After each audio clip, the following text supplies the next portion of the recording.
بہت اہم آیت ہے۔ جان لو اللہ تعالی حائل ہو جایا کرتا ہے انسان اور اس کے دل کے درمیان۔ یہ پہلی 4 آیات میں جو فلسفہ آیا تھا اسی کو دوبارہ دہرایا گیا۔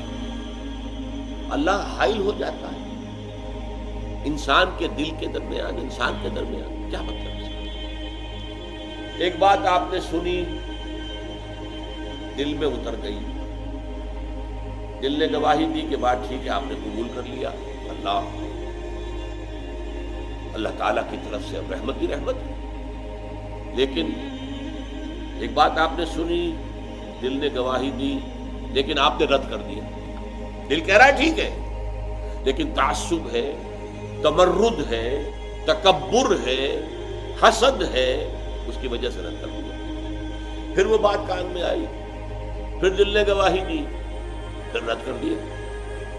پھر بات کان میں آئی، پھر دل نے اٹیسٹ کیا، رد کر دیا۔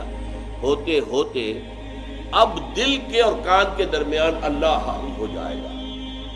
اب وہ بات کان میں آئے گی، دل میں جائے گی نہیں، وہی جو ہم پڑھ چکے ہیں۔ یہ کہہ رہے ہیں کہ ہم نے سنا نہیں، انہوں نے سنتے تو تب کیونکہ وہ دل تک بات پہنچتی، وہ سن رہا ہوتا۔ دیدن دیگر آبوس، سنیدن دیگر آبوس۔ یہ جو درمیان میں اللہ آ گیا، اللہ کا قانون آ گیا، جس کو میں بیان کر چکا ہوں۔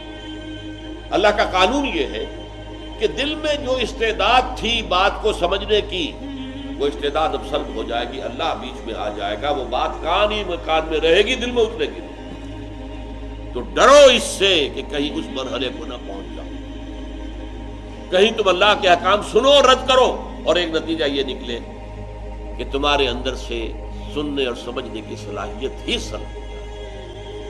وَاعْلَمُوا أَنَّ اللَّهَ يَحُولُ بَيْنَ الْمَرْءِ وَقَلْبِهِ، حائل ہو جاتا ہے اللہ انسان اور اس کے دل کے درمیان۔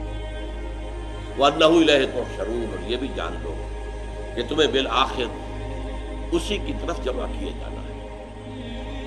کتنے دن اور جی لو گے؟ نہیں گئے جنگ بدر میں، یا نہیں گئے غزوہ احد میں، 300 آدمی واپس لے کر عبداللہ ابن ابی آ گیا عین میدان جنگ سے، تو کیا موت سے بچ جاؤ گے؟